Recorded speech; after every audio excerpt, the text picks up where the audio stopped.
Bon alors bonjour tout le monde, bienvenue à cette présentation de PixInsight pour débutants. Cette fois-ci c'est la quatrième vidéo mais supplémentaire où je vais vous parler de la base de données Gaia qui est nécessaire et essentielle pour pouvoir utiliser correctement le script Image Solver qui permet de faire un plate solve de nos images et ensuite le process spectrophotométrique Color Calibration qui a aussi besoin d'une base de données d'informations concernant les propriétés spectroscopiques ou colorimétriques de nos étoiles. Alors pour ceci, il va falloir qu'on aille faire un tour sur PixInsight. Alors PixInsight est ici. Bon, vous savez comment l'ouvrir, on l'a déjà vu. Puis j'ai aussi ici une image, en fait le résultat de l'image qu'on a produite avec WBPP. Alors ce que je vous disais tantôt, c'est ceci, à savoir que si vous voulez utiliser le process spectrophotométrique Color Calibration, ici, ben vous avez besoin d'un catalogue d'informations concernant la couleur ou les propriétés colorimétriques des étoiles qui sont présentes dans le champ visuel là, de mon image. Alors par défaut, cette base de données-là n'est pas installée par PixInsight, il faut aller la chercher. C'est ce qu'on va faire aujourd'hui. Ensuite, évidemment, avant de pouvoir utiliser spectrophotométrique Color Calibration, avant de pouvoir utiliser le process, il faut connaître les coordonnées des étoiles. C'est nécessaire pour que la base de données ici puisse faire correspondre les bonnes étoiles dans la photo. Alors pour ceci, on a besoin d'aller chercher ce qu'on appelle le script Image Solver dans la barre ou dans le répertoire, si on veut, Image Analysis. Alors ça va se présenter comme suit. Ça devrait venir bientôt. Voilà. Donc, et là aussi, si je veux être capable de repérer les étoiles et puis de leur associer les bonnes coordonnées, j'ai besoin ici aussi d'aller chercher un catalogue d'étoiles, d'accord, qui est à l'intérieur.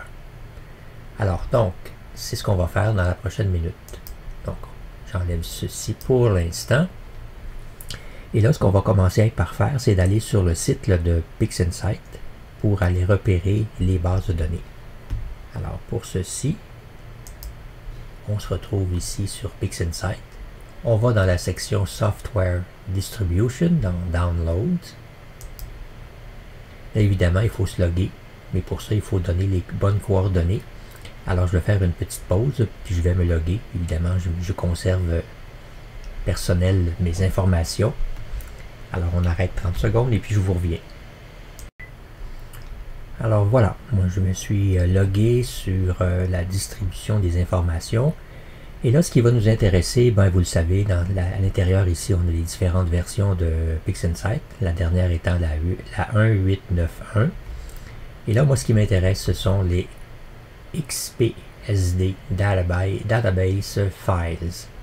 Bon, en passe, on oublie, ça fonctionnait ou c'était nécessaire dans une version précédente de PixInsight. Maintenant, les deux bases de données qui vont nous servir, c'est la Gaia DR3 qui contient les informations de position des étoiles qui permet de faire un plate solve avec Image Solver et ensuite la base de données Gaia DR3SP pour spectrophotométrique et là, alors les informations qu'on a ici dans cette base de données là correspondent à des propriétés colorimétriques. Donc là, c'est pour faire la calibration des couleurs. Alors, si je clique sur Gaia DR3, vous avez ici la liste des différents répertoires. Alors, tout ce qu'il faut faire, c'est les télécharger un par un, puis ensuite, aller les placer dans un répertoire là, que vous allez créer, que vous pourrez identifier comme GDR3 par exemple. Alors ça, je l'ai déjà fait. Alors si par exemple, là, je viens ici, bon, je vais juste aller... Bon, en fait, moi, ce que j'ai fait, c'est que je les ai placés dans un SSD externe, mais vous pouvez les placer sur votre disque interne aussi, si vous avez suffisamment d'espace.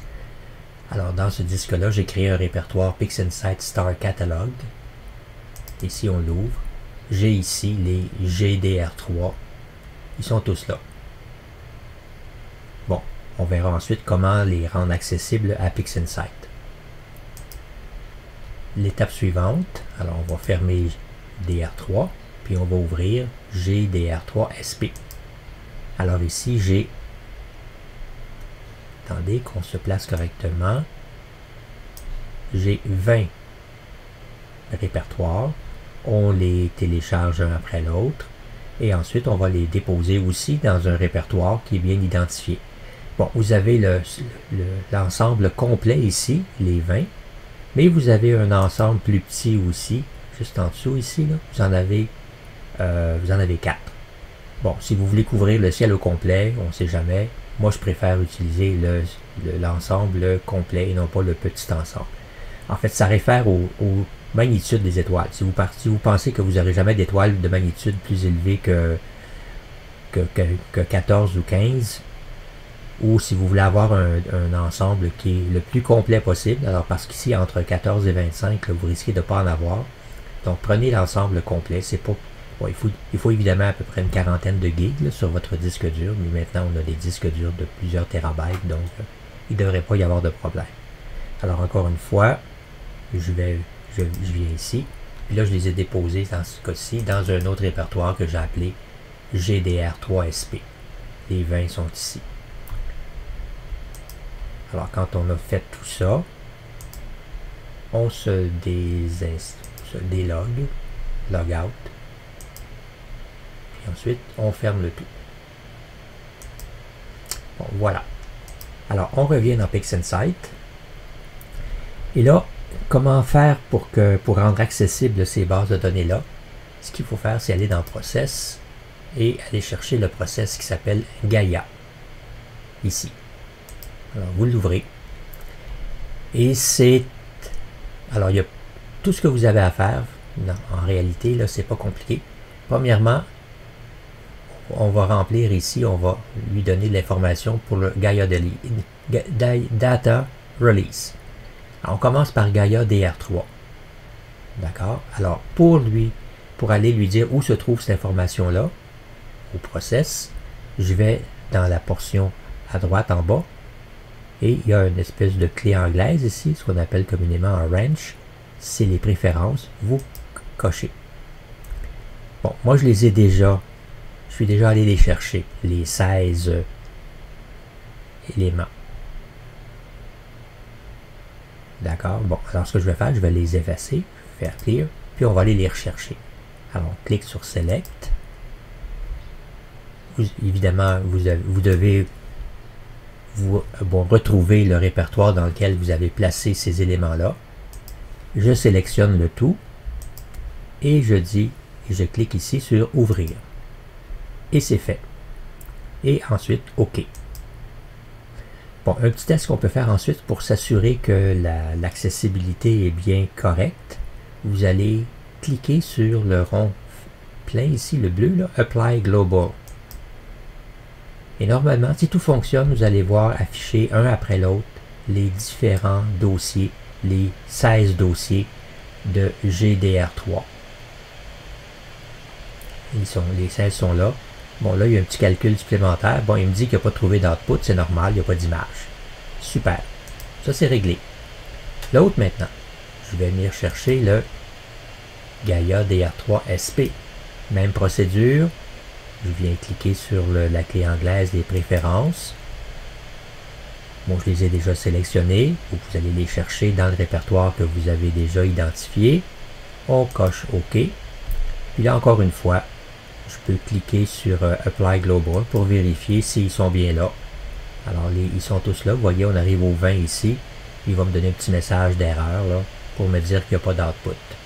Et voilà. C'est réglé. Alors, on peut fermer maintenant Gaia. La base de données maintenant est accessible. On peut vérifier, juste pour être certain. En fait, je l'ai fait dans la vidéo 5, là, c'est-à-dire faire le plate solve et puis éventuellement faire la calibration des couleurs, mais je vais le refaire avec vous. Donc, première étape, le script, on va dans Image Analysis et dans Image Solver. Quoi qu'avant de faire ça, ce que je vais faire, par exemple, je vais ouvrir mon image ici. Alors ça, c'est mon image sur laquelle j'ai fait un DBE, mais là, je suis prêt à faire la calibration des couleurs. Bon, alors donc, comme je le disais, on ouvre le script, Image Solver. La fenêtre apparaît. Bon, là, il faut s'assurer qu'on a les bonnes informations. Si dans votre FitSheeder, vous aviez déjà les coordonnées de l'objet M33, la date ici où l'acquisition a été faite, les coordonnées de l'endroit où vous avez fait l'observation, la dimension des pixels et puis la distance focale de votre télescope. Si tout ça c'est déjà dans le FitSheeder, c'est aucun problème. Sinon, minimalement, vous allez aller chercher les coordonnées déclinaison ascension droite de l'objet qui est dans votre image. On va le faire. Donc, on clique sur Search. Et ici, j'écris M33. Search. Alors, vous voyez apparaître le nom ici de l'objet. Et vous voyez apparaître aussi les coordonnées RA 13350, 13353 ou presque. Là. Bon, je n'étais pas très loin. Et ensuite 30, 40, 39. Bon, alors ce qui va arriver, c'est que ce sont ces chiffres-là maintenant qui vont se retrouver ici. La date, c'est pas important. Les coordonnées sur Terre, c'est pas important. Mais ce qui est vraiment essentiel aussi, c'est la bonne dimension des pixels. Dans mon cas, moi, c'est une ZWO294, donc c'est 4.63 microns. Et la distance focale, j'avais un RED 4, 250 mm. Bon, ici, bon, il a déjà fait des calculs, là. Alors, je vais ramener 250 par défaut. Bon, le reste, on ne touche pas. Possiblement ici, si vous pensez, bon, si vous avez par exemple un grand champ comme ce que j'avais avec des étoiles qui sont peut-être déformées, cochez Distortion Correction et ensuite OK. Alors là, il va faire des calculs pour identifier les étoiles et puis éventuellement trouver les bonnes positions. Alors là, il va dans le catalogue Gaia DR3. Il va faire probablement quelques itérations. Des fois, ça peut prendre une dizaine d'itérations, mais il faut être patient, c'est pas un problème. Là. Ce serait vraiment surprenant qu'il n'arrive pas à trouver ou à faire le match entre votre image et puis ces bases de données. On est rendu à 8 maintenant, à 9, un petit peu plus encore, on y arrive. Je vais vous indiquer quand est-ce que ça va fonctionner. Il y a des chiffres de translation qui vont apparaître bientôt. Voilà. Alors quand ces chiffres-là apparaissent ici, là, vous êtes en affaires, c'est réglé. La correspondance est bien faite là, entre votre image et la base de données. OK, donc avec le catalogue ici, là, DR3. Ça devrait pas tarder. Alors, bon, en fait, il y a encore une série d'itérations ici. Ce qui est intéressant, c'est le score qui va donner ici. Il s'agit que ce chiffre-là soit le plus haut possible. Alors, quand ce chiffre-là, après plusieurs itérations, va converger vers une valeur, OK, ici on avait 33,62, on a maintenant 34,87. Alors, il s'agit qu'on ait une convergence vers une valeur qui va être à peu près constante après 3-4 itérations. Et là, à ce moment-là, la correspondance est parfaite. Vous voyez, on est revenu à 34,60. Donc, il y a encore un peu de travail à faire. Ça ne devrait pas tarder.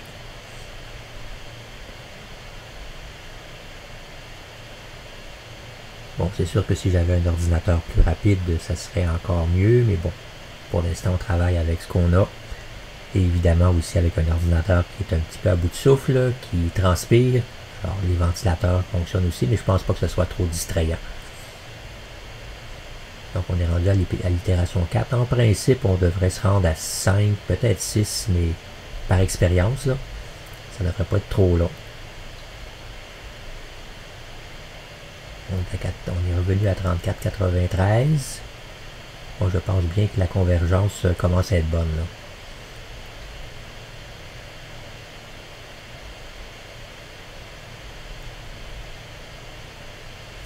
6. Bon, là, est-ce qu'il va se rendre à 7? Probablement.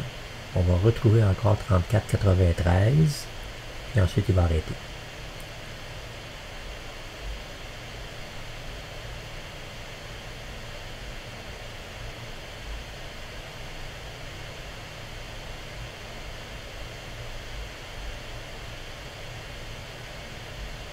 Voilà. Il a atteint le maximum, le nombre maximum d'itérations sans changement vraiment appréciable. Donc normalement, on devrait... Voilà. Alors ça c'est fait. Bon, c'est sûr que vous pourrez, si vous le faites, vous pourrez lire aussi toutes les informations ici sur la console. L'échantillonnage 3.8 arcs secondes par pixel. Ensuite, qu'est-ce qu'on a? La rotation qui a dû être faite, etc., etc. Bon, là, il trouve que la longueur focale de mon télescope, c'est 248 et non pas 250, etc., etc. Alors donc, puis là, si vous voulez être sûr, vous venez cliquer dans l'image, ici avec votre souris, et vous vous rendez compte que vous avez maintenant des informations supplémentaires. Tantôt, on aurait pu le vérifier, mais on l'a fait, je pense, dans des vidéos précédentes. On a XY pour chaque pixel, les coordonnées. On a ensuite l'intensité rouge, vert, bleu. Puis on a maintenant en plus alpha et delta qui sont l'ascension droite et la déclinaison de chacun des pixels de cette image-là. Alors donc, le play de solde est fait. L'étape suivante maintenant, on va aller faire la calibration des couleurs avec le Spectrophotometric Color Calibration. Bon, alors, minimalement, ce qu'il faut faire, bon, en fait, bon, premièrement, il faut juste s'assurer qu'on n'a pas coché Narrowband de Filter Mode, à moins qu'on travaille en Dual Band ou en Narrowband, le H-alpha, O3 et S2. On va générer des graphiques pour vérifier que la correspondance entre les différents paramètres est bonne. Mais là, ce qu'il faut s'assurer, qu'il faut vérifier ici, il faut choisir ici les bons filtres. Bon, moi j'ai une caméra ZWO couleur, donc je sais que j'ai un filtre Sony, puis j'ai un Color Sensor R pour le rouge, puis j'ai placé là-dessus bon, un filtre UV IR Cut. Mais si vous avez un autre choix, ben ici vous avez plein de choix. Ça dépend si, par exemple, vous travaillez avec une caméra monochrome avec des filtres Astrodome. Vous pouvez choisir. Si vous avez une caméra Canon, vous pouvez choisir ici les bons paramètres pour la matrice de Bayer. Si vous avez ensuite, qu'est-ce qu'on a? Bon, on a si vous avez des Nikon, etc., etc. Alors, il s'agit de choisir ici le bon CMOS. Ça, c'est nous autres.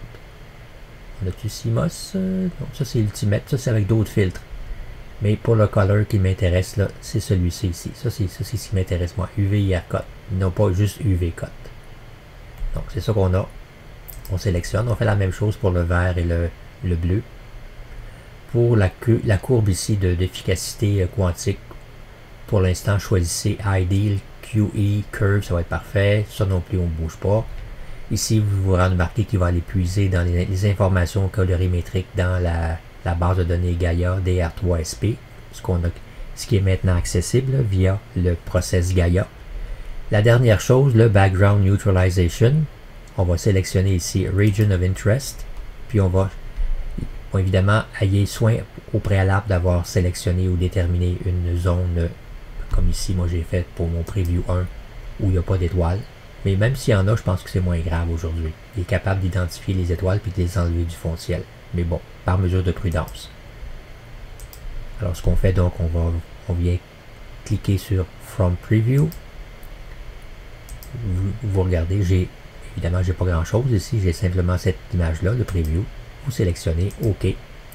Et maintenant on applique. Normalement le process devrait s'ouvrir, le process console. Et voilà, donc il fait ses calculs. Il va chercher pour une... Bon, en fait, il fait des calculs. On va le laisser aller. Là, je ne commencerai pas à commenter tout ce qu'il fait. En fait, je ne comprends pas tout non plus. Il travaille sur chacun des filtres. Et voilà la courbe que j'obtiens. D'habitude, la majorité des points sont un peu plus collés sur la droite qui est là, mais on voit la tendance quand même dans la même direction. Pour les deux graphiques, on trouve ça tout à fait correct. Moi, ça me satisfait. Je suis très content. Je vais juste vérifier ensuite comment va changer la couleur ici de ma galaxie avec String Transfer Function. On coche la chaîne ici, Link RGB Channels. On s'assure que c'est la bonne image. Et on fait l'auto-stretch. Et voilà. Regardez la différence que ça donne. On avait une teinte verdâtre tantôt. Tandis que là, les ondes rouges commencent à être un peu plus rouges. La galaxie est un peu plus bleutée. Alors, la calibration des couleurs est terminée. Si vous voulez aussi, dernier commentaire, vous pouvez cocher ici, cliquer sur Export the graphic as a PDF document. Vous pouvez le sauver, après ça le ramener ou le consulter au besoin. Alors voilà. Donc après cette vidéo-là, que je vais appeler 4A base de données Gaia, vous pourrez passer à la vidéo suivante, la vidéo 5, où là on va faire le process, là, on continue le process là, de l'image, avec l'image linéaire dans un premier temps, puis ensuite la vidéo 6, l'image non linéaire. Alors voilà. Donc désolé d'avoir omis de vous donner cette information-là, mais maintenant, avec ce que je viens de vous dire, je pense que tout va fonctionner à merveille. Alors voilà, alors à bientôt et bonne suite là, pour votre initiation à PixInsight.